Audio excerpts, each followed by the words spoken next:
ఈ ఉదయకాల సమయంలో మరొక శ్రేష్టమైన దినమును మనకు అనుగ్రహించిన మన పరలోకపు తండ్రి అయిన దేవునికి నా కృతజ్ఞతాస్తుతులు చెల్లిస్తూ ఉన్నాను. అలాగే వాక్యము వినుటకు సిద్ధముగా ఉన్న ప్రియ సహోదరి సహోదరులందరికీ కూడా నా హృదయపూర్వకమైన వందనములు తెలియజేస్తూ ఉన్నాను.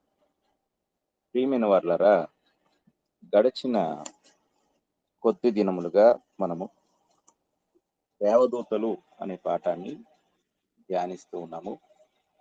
దేవదూతల గురించి ధ్యానించాము.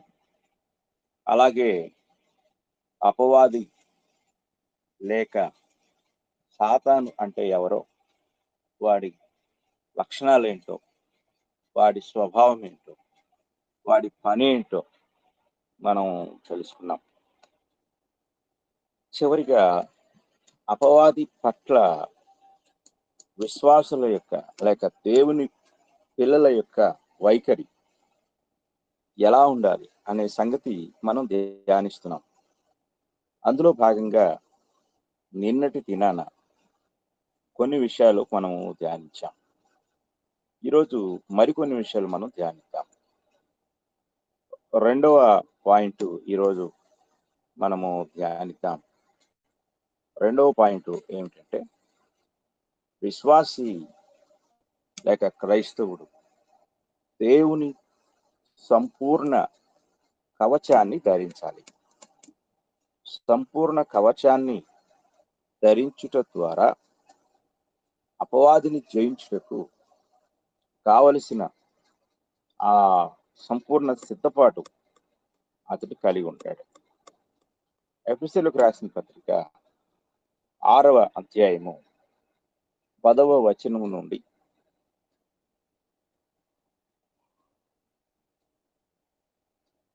ఎఫెసీయులకు రాసిన పత్రిక 6వ అధ్యాయము 10వ వచనం నుండి మనం చదువుకుందాం. తుదకు ప్రభు యొక్క మహాశక్తిని బట్టి ఆయన యందు బలవంతులై ఉండుడి. మీరు అపవాది తంత్రములను ఎదిరించుటకు శక్తిమంతులగునట్లు దేవుడిచ్చు సర్వాంగ కవచమును ధరించుకునుడి. ఏలయనగా మనము పోరాడునది శరీరులతో కాదు, గాని ప్రధానులతోను, అధికారులతోను, ప్రస్తుత అంధకార సంబంధులకు, లోకనాథులతోను, ఆకాశం మండలమందున్న దురాత్మల సమూహములతోనూ పోరాడుచున్నాము.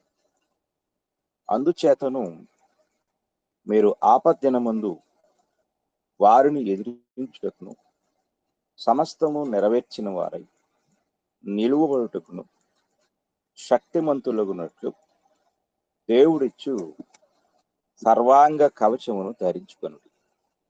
ఎలాగనగా మీ నడుమునకు సత్యమును తట్టి కట్టుకొని, నీతి అను మైమరు తొడుక్కొని, పాదములకు సమాధాన సువార్త వలన సిద్ధ మనస్సును జోడు తొడుక్కుని నిలువబడి, ఇవనియు గాక విశ్వాసమును డాలు పట్టుకుని, దానితో మీరు దుష్టుని అగ్నిబాణములన్నింటినీ ఆర్పుటకు శక్తిమంతులు, మరియు రక్షణయను శిరస్త్రాణమును, దేవుని వాక్యమును, ఆత్మ ఖడ్గమును ధరించుకొనుడి.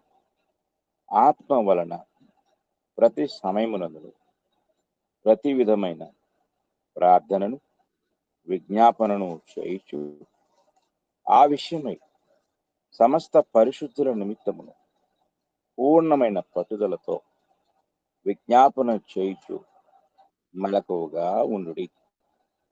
ఈ యొక్క 10వ వచనాన్ని నుండి మనము చదువుకున్న భాగాన్ని జాగ్రత్తగా గమనించినట్లయితే, పౌలు గారు ఇలా అంటాడు, be strong in the lord. చాలా జాగ్రత్త మనం గ్రహించాలి. Be strong in the lord and in the power of his might అని ఇంగ్లీష్లో కనపడుతుంది. అంటే మన యొక్క బలము మన యొక్క శక్తి మనది కాదు, ప్రభు యొక్క శక్తి. అంటే ప్రభు యొక్క శక్తిని బట్టి, మహాశక్తిని బట్టి ఆయన యందు బలవంతులై జాగ్రత్తగా మనం గ్రహించాలి. ప్రభువుని అంటే అపవాదిని జయించుటకు, ఎదిరించుటకు దేవుని పిల్లలముగా మనము అనుసరించవలసిన విధానం మొట్టమొదటిగా మనము బలవంతులమై ఉండాలి. మనము స్వతహాగా బలవంతులం కాము. ఏదైనా తోట నుండి నేటి వరకు ప్రతి మానవుడు బలహీనుడే. అయితే ప్రతి మానవుడు అపవాది చేత ఓడించబడుతూనే ఉన్నాడు. ఇది సాధారణంగా ప్రభువుని ఎరగని వారి యొక్క పరిస్థితి. కానీ పౌలు ఇక్కడ అంటున్నాడు, ప్రభు యొక్క మహాశక్తిని బట్టి. అంటే మనము గ్రహించవలసిన విషయం ఏంటంటే, మనకు ఎవరైతే సపోర్టుగా ఉన్నారో ఆ వ్యక్తి యొక్క బలాన్ని బట్టి ఆ వ్యక్తిని ఆసరా చేసుకుని మనం పోరాడాలి. ఒంటరిగా మనం పోరాడితే మనం ఓడిపోతాం. కానీ ప్రభు యొక్క మహాశక్తిని బట్టి ఆయన యందు బలవంతులై, అంటే మనము ఆయన యందు బలవంతులుగా ఉండటానికి ఒక బలమైన కారణం ఏమిటి అంటే ప్రభు యొక్క మహాశక్తి. శక్తిని వినియోగించుకొని, అంటే ప్రభువులో ఉన్న మహాశక్తి. ఒకనాడు మన ప్రభువు అపవాదిని ఎదుర్కొన్నాడు, ఎదిరించాడు, అపవాదిని పారద్రోలాడు. ఇది మనం చాలా జాగ్రత్తగా గ్రహించవలసిన వారమైనాం. కనుక ఏ ప్రభు అయితే తన యొక్క శక్తిని బట్టి అపవాదిని ఎదిరించి, జయించి, గద్దించాడో, అదే ప్రభు యొక్క మహాశక్తిని బట్టి మనం బలవంతులంగా ఉండాలి, శక్తివంతులంగా ఉండాలి. విశ్వాసులుగా ఉన్న మనము దేవుని యొక్క కృపను బట్టి ఆ శక్తిని ఆసరా చేసుకోవాలి. దావీదు మహారాజు తన కీర్తనలో అనేక సార్లు అంటూ ఉంటాడు, ఆయనే నా అండ, నా కోట, నా శైలము, నా దుర్గము, నేను నమ్ముకోను, నా దేవుడని నేను యెహోవాను గురించి చెప్తున్నాను అంటాడు. అంటే దావీదు యొక్క బలము, దావీదు యొక్క శక్తి, దావీదు యొక్క దాగుచోటు దేవుడే. ఈరోజు అపవాదిని ఎదిరించుటకు, వానితో పోరాడుటకు మనము ప్రభువుని ఆసరా చేసుకోవలసిన వారమైనాం. ప్రభువు నందు ప్రతి విధమైన జ్ఞానమును, ప్రతి విధమైన బలమును, ప్రతి విధమైన తెలివిని, ప్రతి విధమైన విచక్షణను మనము గ్రహించవలసిన వారమైనాం, పొందుకోవలసిన వారమైనాం. ఇది మనం చాలా జాగ్రత్తగా గ్రహించవలసిన వారమై. కనుక స్వతహాగా మనం బలహీనమై ఉండొచ్చు. సాధారణంగా అపవాదిని గురించి భయపడేవారు, అపవాది విషయంలో వణిగిపోయేవారు, కృంగిపోయేవారు. వాళ్ళేం మర్చిపోతున్నారంటే మహాశక్తివంతుడు, అపవాది కంటే కూడా మహాశక్తివంతుడైన ప్రభువుతో వారు ఉన్నారు అన్న విషయాన్ని, ప్రభువులో వారు ఉన్నారన్న విషయాన్ని, ప్రభువు వారితో ఉన్నాడు అన్న విషయాన్ని వారు మర్చిపోతున్నారు. మర్చిపోయి ప్రభు యొక్క శక్తిని వారు గ్రహించకుండా అపవాదికి భయపడిపోతున్నారు. ఇది మనం చాలా జాగ్రత్తగా గ్రహించాలి. వాక్యాన్ని మనం ఆలోచన చేసినట్లయితే, గొలియాతు మీదకి యుద్ధానికి వెళ్ళిన దావీదుకి గొలియాతుకి అసలు సంబంధమే లేదు. దావీదు మహా అయితే ఒక 5.5-6 అడుగులు ఉంటాడు. కానీ గొలియాతు 6 మూరల జానుడు ఎత్తున్న ఒక భీకరమైన ఆకారం కలిగిన వాడు. అలాంటి భీకరాకారం కలిగిన వ్యక్తి మీదకి దావీదు యుద్ధానికి ఎలా వెళ్ళాడు? అతని ధైర్యం ఏమిటి? అతని విశ్వాసం ఏమిటి? మనం ఆలోచించాలి. తన మీదకి యుద్ధానికి వస్తున్న గొలియాతు చేతిలో ఒక ఈటె, ఒక బల్లెము, ఒక కత్తి, ఒక డాలు, ఇన్ని ఆయుధాలు ఉన్నాయి. కానీ దావీదు చేతిలో ఒక కర్ర మాత్రమే ఉంది. ఇక తన గొర్రెలను అపహరించడానికి వచ్చే క్రూర జంతువులను తరిమి కొట్టడానికి ఉపయోగించే ఒడిసెల మాత్రమే ఉంది. ఈ రెంటితో ఒక భీకరాకారం కలిగిన, రాక్షసాకారం కలిగిన వ్యక్తి మీదకి ఎలా వెళ్ళగలిగాడంటే అక్కడ దావీదు చెప్పాడు, యుద్ధము యెహోవాదే అన్నాడు. ఇక్కడ నీతో పోరాడేది నేను కాదు, నా దేవుడే. ఇశ్రాయేలీలందరూ కూడా గొలియాతు కేకలకు భయపడి జంకి బెదిరి గుడారాల్లో దాక్కున్నారు. ఒక్కడు కూడా బయటికి రావట్లే. ఆఖరికి యుద్ధ వీరుడు, మంచి పోరాట యోధుడైన సౌలు కూడా బయటికి రావడం లేదు. కానీ ఒక గొర్రెల కాపరి, ఒక యవనస్తుడు గొలియాతుతో పోరాటానికి ధైర్యంగా ముందుకొచ్చాడు. అతని బలం ఏమిటంటే అతని దేవుడే. ఈరోజు మన జీవితంలో కూడా మనం గ్రహించవలసిన విషయం ఏమిటంటే తుదకు ప్రభువు యొక్క మహాశక్తిని బట్టి అంటాడు. ప్రభువు యొక్క మహాశక్తి అంతే, ఇక నీ శక్తి కాదు, నా శక్తి కాదు. ఇది మనం ఆలోచించాలి. ఇక్కడ ఈ అపవాది తంత్రములను ఎదిరించుటకు చాలా జాగ్రత్తగా మనం గ్రహించాలి. అపవాది తంత్రములు అంటే పథకాలు, లేక వాడు వేసే ప్లాన్లు ఏవైనా కావచ్చు. అవి ఎదిరించడానికి మనం చేయవలసిన పని శక్తిమంతులగునట్లు, మీరు అపవాది తంత్రములను ఎదిరించుటకు శక్తిమంతులగునట్లు దేవుడిచ్చు సర్వాంగ కవచమును ధరించుకున్నాం. అపవాదిని ఎదిరించటానికి ముందు మనము శక్తివంతులుగా ఉండాలి. ఆయుధాలను మనం ధరించాలి.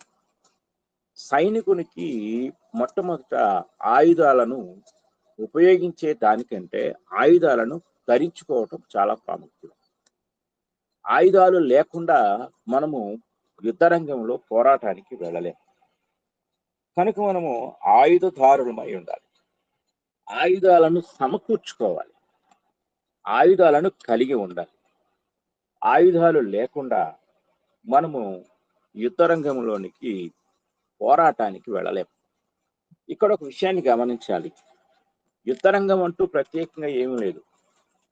నీవు క్రైస్తవుడమైన మరుక్షణమే యుద్ధ రంగంలోనికి త్రోసివేయబడ్డావు. నిన్ను నీవే యుద్ధ రంగంలోనికి తీసుకొచ్చుకున్నావు.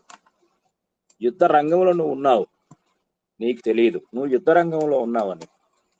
ఏ క్షణమైనా నీ ప్రత్యర్థి లేక నీ శత్రువు నీ మీద దాడి చేయొచ్చు.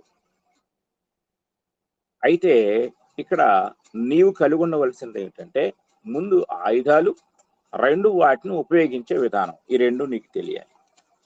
అంటే నీవు క్రైస్తవుడమైన మరుక్షణం ఆయుధాలను కూర్చుకోవాలి, ఆయుధాలను ఉపయోగించాలి. ఈ రెండు కూడా చేయాలి. మనం చాలా జాగ్రత్తగా గ్రహించవలసిన వారమైనాం. మీరు అపవాది తంత్రములను ఎదిరించుటకు శక్తిమంతులకున్నట్టు దేవుడిచ్చు సర్వాంగ కవచమును, హోల్ ఆర్మర్ అన్నాడు. హోల్ అంటే పూర్తిగా కప్పి ఉంచేది, పూర్తిగా. కవచం అంటే ఒక సైనికుని యొక్క తల నుండి కింద పాదాల వరకు కూడా కప్పి ఉంచే సర్వాంగ కవచము. సర్వాంగ అంటే అన్ని అంగాలను కవచము కప్పి ఉంచేది. దీన్ని ధరించాలి. ఎందుకు ధరించాలి అంటే ఏలయనగా మనము పోరాడినది శరీరులతో కాదు, అంటే కంటికి కనిపించే రక్త మాంసములతో కాదు, రక్త మాంసములు ధరించిన వారితో కాదు, గాని ప్రధానులతోనూ అధికారులతోనూ ప్రస్తుత అంధకార సంబంధులకు లోకనాథులతోనూ ఆకాశ మండలమందున్న దురాత్మల సమూహములతోనూ మనము పోరాడుతున్నాం.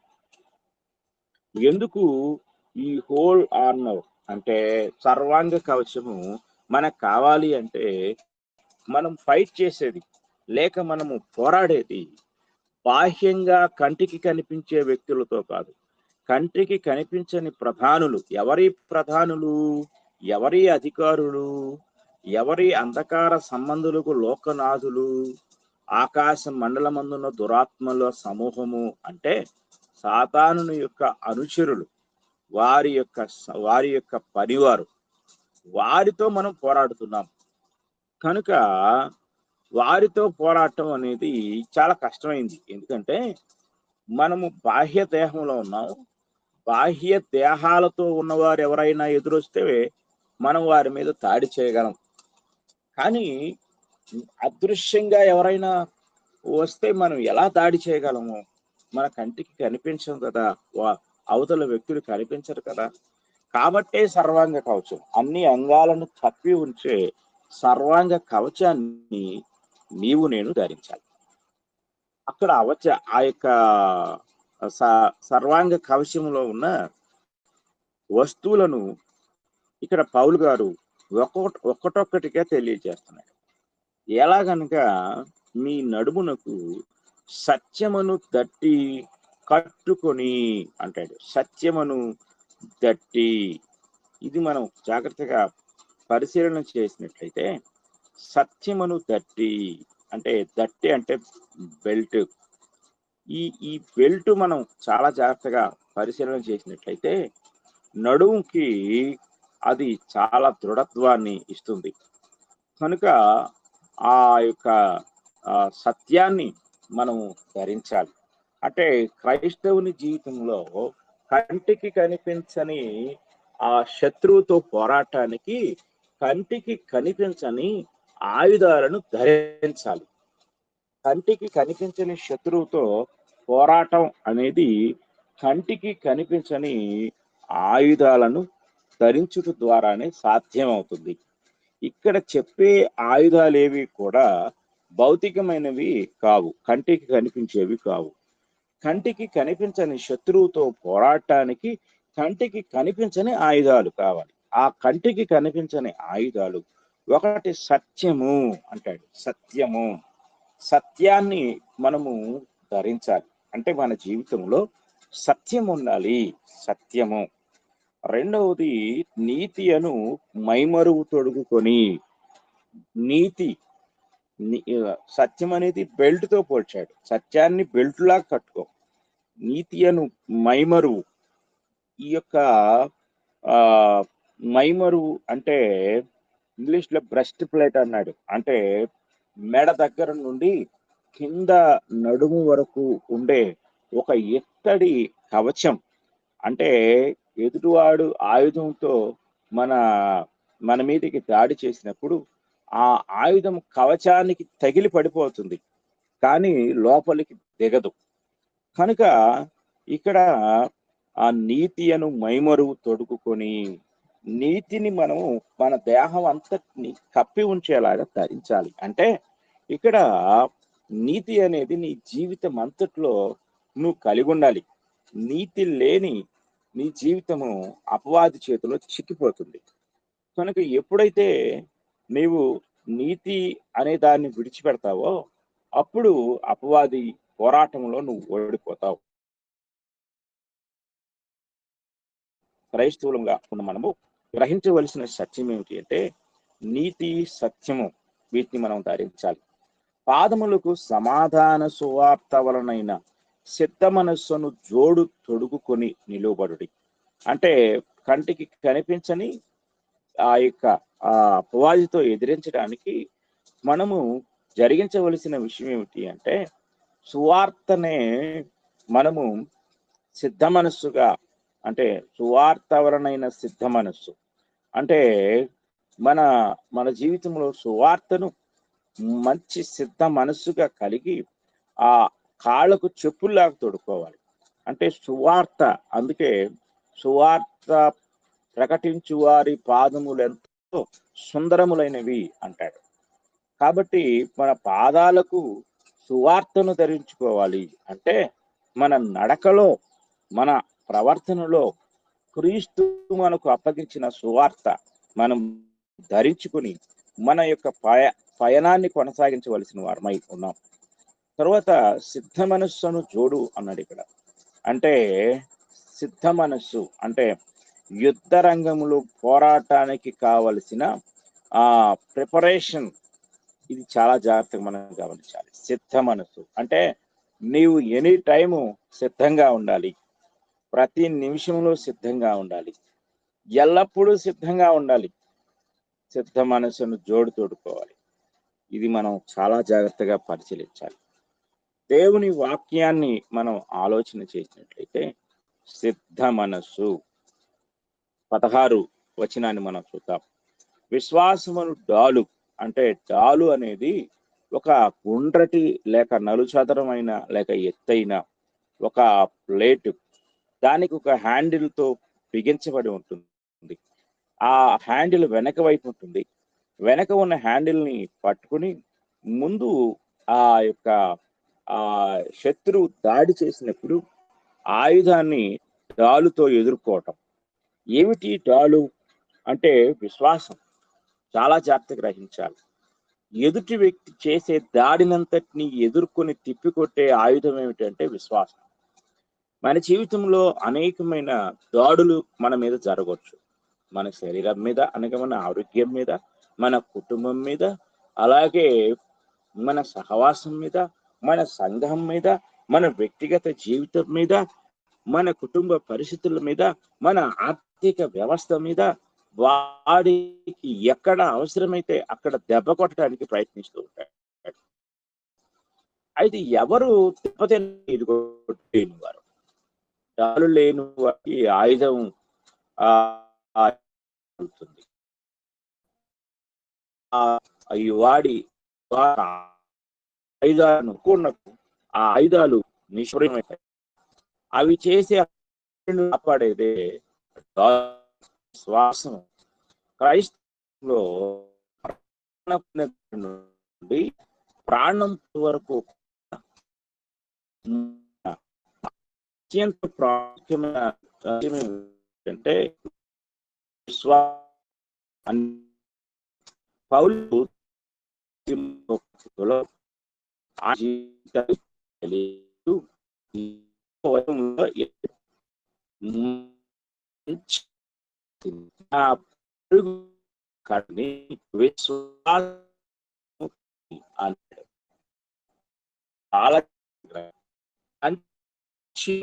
పోరాని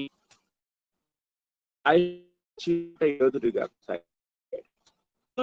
అత్యంత ప్రాముఖ్యమైనది ఏంటంటే కావటం. అంటే దాని నుండి తొలగకుండా ఉండటమే కాపాడుకోవటం. ఈరోజు చాలా మంది క్రైస్తవులు ఏ విశ్వాసంలో ఉన్నారో అవసరాన్ని బట్టి, పరిస్థితులను బట్టి విశ్వాసం నుండి తప్పిపోతున్నారు. క్రైస్తవుడు విశ్వాసాన్ని నిలబెట్టుకోలేకపోతే, లేక విశ్వాస విషయంలో నిలకడగా లేకపోతే అతడు బ్రతికి ఉన్నప్పటికీ చచ్చిన వాడితో సమానం. ఇది మనం చాలా జాగ్రత్తగా గ్రహించాలి. కానీ ఈనాడు చాలా మంది క్రైస్తవులు వారి అనుదిన జీవితంలో ఎదురయ్యే పరిస్థితుల్లో విశ్వాసం నుండి తప్పిపోతూ రాజీ పడుతూ ఉన్నవారుగా మనం చూడగలం. విశ్వాసము అనే చాలు ఎవరి జీవితాల్లో ఉండదో వారు ఓడిపోతారు. మనము గ్రహించాలి. క్రైస్తవ జీవితంలో విశ్వాసమును కాపాడుకుంటా అనేది చాలా ప్రాముఖ్యమైనది. మన విశ్వాసం అనే డాలుని మనం ఎప్పటికప్పుడు కాపాడుకుంటూ ఆ డాలుతో అపవాదిని ఎదిరించాలి. కానీ ఈరోజు ఎంతమంది మనము మన విశ్వాసం అనే డాలుని గట్టిగా పట్టుకుంటున్నాము? అసలు విశ్వాసం ఉందా? ఈరోజు మనం జాగ్రత్తగా గ్రహించాలి. విశ్వాసము చాలాసార్లు ప్రమాదంలో పడిపోతుంది. మొట్టమొదట చేతిలో డాలు ఎగరగొడితే సునాయాసంగా ఎదుటి వ్యక్తిని ఓడించవచ్చు. ఇది చాలా ప్రాముఖ్యం. ఆయుధాలను అంటే నిరాయుధులనుగా చేసింటే చేతిలో ఉన్న ఆయుధాలను కానీ మనం పడగొట్టగలిగితే శత్రువుని ఓడించడం చిటికలో పని అయిపోతుంది. ఎందుకంటే డాలు అనేది ఎదుటి వ్యక్తి చేసే దాడిని అడ్డుకోవటానికి, ఖడ్గం అనేది ఈ వెంటనే ఎదుటి వ్యక్తి మీద దాడి చేయటానికి, ఒకటి తన్ను తాను కాపాడుకోవటానికి, సేమ్ టైం రెండోది ఎదుటి వ్యక్తి మీద దాడి చేయటానికి ఈ ఈ రెండు అనగా ఖడ్గం అలాగే డాలు మనకు ఉపయోగపడుతుంది.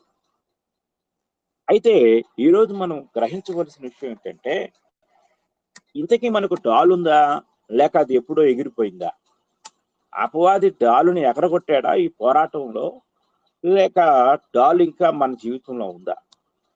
పౌలు గారు అంటాడు, విశ్వాసమును కాపాడుకుంటుని. అంటే విశ్వాసాన్ని భద్రపరుచుకున్నాడు ఆయన. పాత నిబంధనలో ఉన్న వ్యక్తుల జీవితాలన్నిటినీ చూస్తే విశ్వాసాన్ని కాపాడుకోవటానికి వారు ప్రాణాన్ని త్యాగం చేశారు. ఇది మనం చాలా జాగ్రత్తగా గ్రహించాలి. ప్రాణ త్యాగానికి చావటానికైనా సిద్ధమే కానీ మేము ఏది నమ్మేమో దాంట్లో నుంచి బయటికి రాము అని తెగేసి చెప్పేశారు. ఉదాహరణకి దానియేలు గ్రంథం 3వ అధ్యాయం 11వ వచనానికి మనం వెళ్దాం.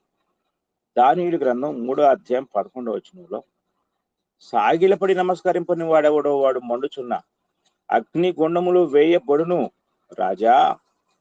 తాము శత్రుకు మేషక అబేద్నెగోను ముగ్గురు యూదులను బబులోను దేశంలోని రాజకార్యములు విచారించుటకు నియమించితిరి.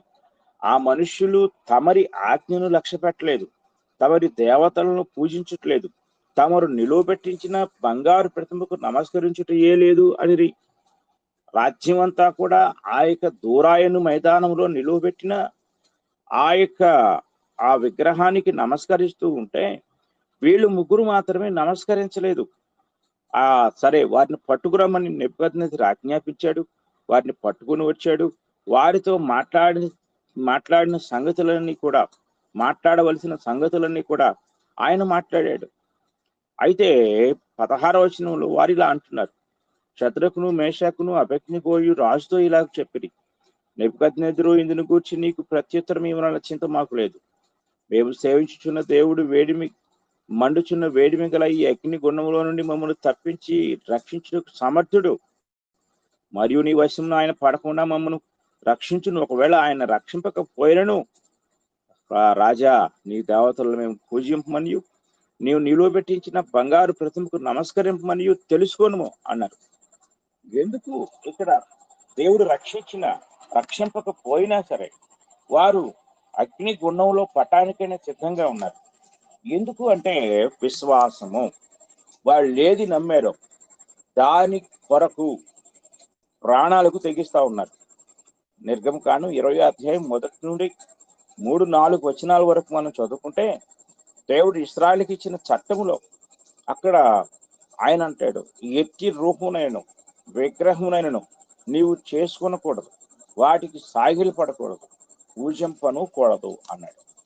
ఇది మనం చాలా జాగ్రత్తగా గ్రహించవలసిన వారమై ఉన్నాం. కనుక దేవుని వాక్యాన్ని మనం పరిశీలన చేసినట్లయితే దేవుని వాక్యము ఎంతో స్పష్టంగా మనకు తెలియజేస్తాము.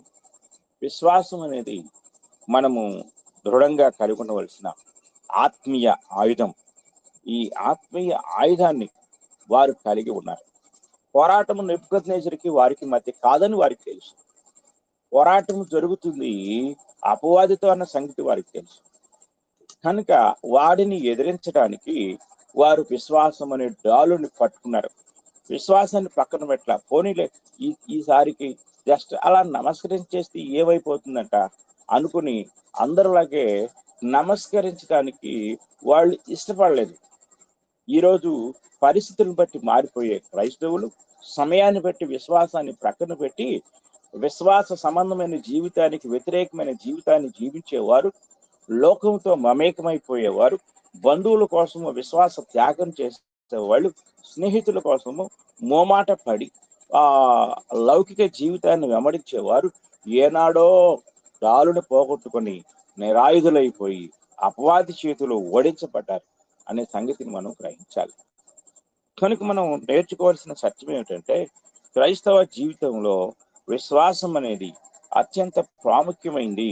ఎందుకంటే ప్రతి దెబ్బను కాచుకునేది, ఆ ఎదుటి శత్రువు వేసే ప్రతి దెబ్బ, ప్రతి ఆయుధము నుండి నిన్ను నీవు కాపాడుకునేదే విశ్వాసం అనే డాలు. అది నీకు ఉందా? ఇప్పటికి నువ్వు దాన్ని కలుగున్నావా, లేక ఎప్పుడో పోగొట్టుకున్నావా? ఒకసారి ఆలోచన చేయవలసిందిగా మీకు తెలియజేస్తున్నాను. తరువాత మనం ఆలోచన చేసినట్లయితే పౌలు గారు చెప్తూ ఆయన ఇలా అంటూ ఉంటాడు, ఆ మరియు రక్షణయను శిరస్త్రాణమును. అన్నిటికంటే ప్రాముఖ్యమైనది రక్షణ. విశ్వాసం తర్వాతది రక్షణే. శిరస్త్రాణం అంటే హెల్మెట్. ఈ హెల్మెట్ గురించి మనకి ఇప్పటి కాలంలో ప్రత్యేకంగా చెప్పాల్సిన పని లేదు. ఇది ఎందుకంటే హెల్మెట్ అనేది ప్రాణరక్షణలో ఎంత ప్రాధాన్యత కలుగుతుందో డ్రైవింగ్ ఫీల్డ్ లో ఉన్న వాళ్ళకి ప్రతి ఒక్కరికి తెలుసు. అలాగే డ్రైవింగ్ లో యాక్సిడెంట్ అయ్యి రోడ్డు పక్కన ఆ యొక్క శిరస్త్రాణం లేనందువలన ఆ తలకు దెబ్బలు తగిలి అక్కడికక్కడికే ప్రాణాలు కోల్పోయిన అనేక మంది ఫోటోలు మనం చూస్తూ ఉంటాం. కాబట్టి మానవ జీవితంలో అత్యంత ప్రాముఖ్యమైనది శిరస్సు, తల. ఈ తలను మనము తల మీద దెబ్బ పడిందంటే అతడు ఒకవేళ కోమాలకు వెళ్ళిపోవచ్చు, లేదా బ్రెయిన్ డెడ్ అయిపోవచ్చు, లేక ఆ స్పాట్లోనే చనిపోవచ్చు. ఒకవేళ మన కాలుకు, చేతికి, లేక ఇతరత్ర భాగాలకి ఏదైనా దెబ్బ తగిలితే అడ్జస్ట్మెంట్ అవ్వచ్చు. కానీ శిరస్సు మీద దెబ్బ కొడితే వారు తిరిగి లేవలేదు.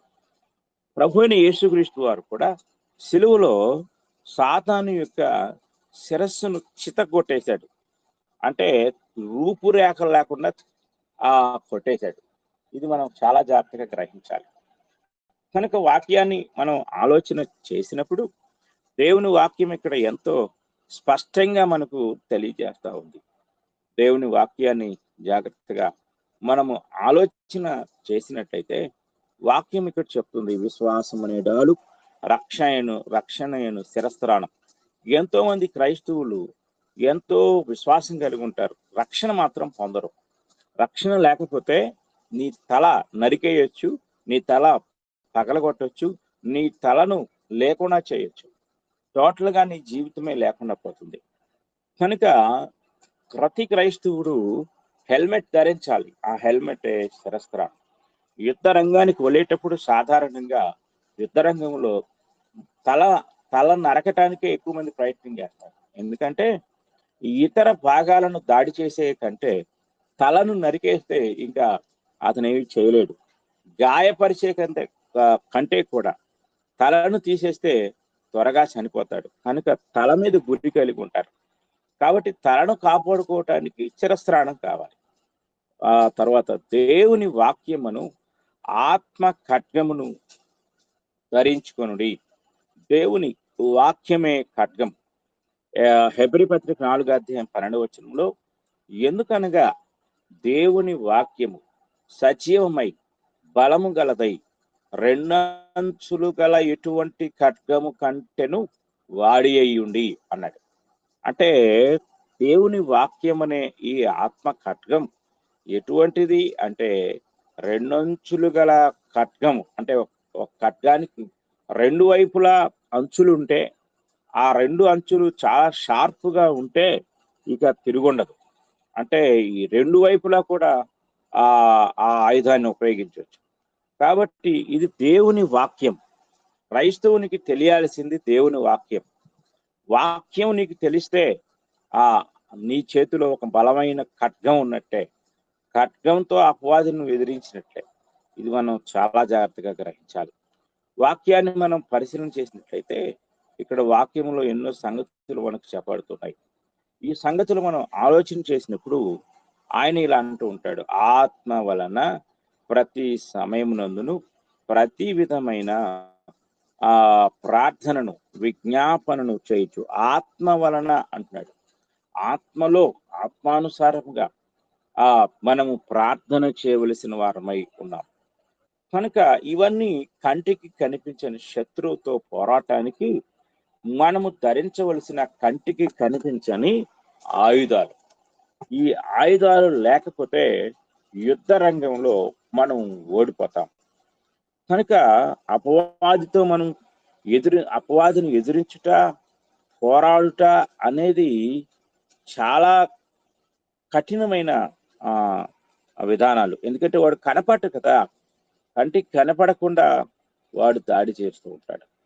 కనుక వాడిని తిప్పికొట్టడానికి మనం ఏం చేయాలంటే మనం కూడా వాడిని ఎదుర్కోవాలి, వాడితో పోరాడాలి. అలా పోరాటానికి దేవుడు మనకి ఈ ఆయుధాలన్నిటినీ ఇచ్చాడు. ఈ ఆయుధాలన్నిటినీ కలిగిన వారమై మనము అపవాదిని జయించాలి, అపవాదిని ఎదిరించాలి, అపవాదితో పోరాడాలి. దేవుడిచ్చిన సర్వాంగ కవచాన్ని ధరించుకోవాలి. ఇక్కడ చెప్పినవన్నీ కనిపించనివే. కనిపించేవి ఎందుకంటే అవి మనకు అక్కర్లేదు. ఎందుకంటే మనం పోరాడేది కనిపించే వ్యక్తులతో కాదు, కనిపించని వ్యక్తులతో. ఇది మనం జాగ్రత్తగా గ్రహించాలి. అయినా ఆ నిరంతరము మనము యుద్ధ రంగంలో ఉన్నాము అనే గ్రహింపు, ఆలోచన కలిగి మనము సిద్ధపాటు కలిగి ఉండాలి. అంటే ఒక పోలీసు ఆఫీసరు, ఓ మిలిటరీ వ్యక్తి లేక ఇతరులు వారు డ్యూటీలో ఉన్నప్పుడు మాత్రమే యూనిఫామ్ వేసుకుంటారు, ఆయుధాలు ధరిస్తారు. కానీ మనము నిరంతరము యూనిఫామ్ వేసుకోవాలి, నిరంతరము ఆయుధాలు ధరించాలి. ఎక్కడ కూడా ఇవి తీసేసేవి కాదు. ఒకవేళ ఏ క్షణంలో వీటిని మనం పోగొట్టుకున్నామో ఆ క్షణం నుండి మనము అపవాది చేతిలో ఓడిపోతాం.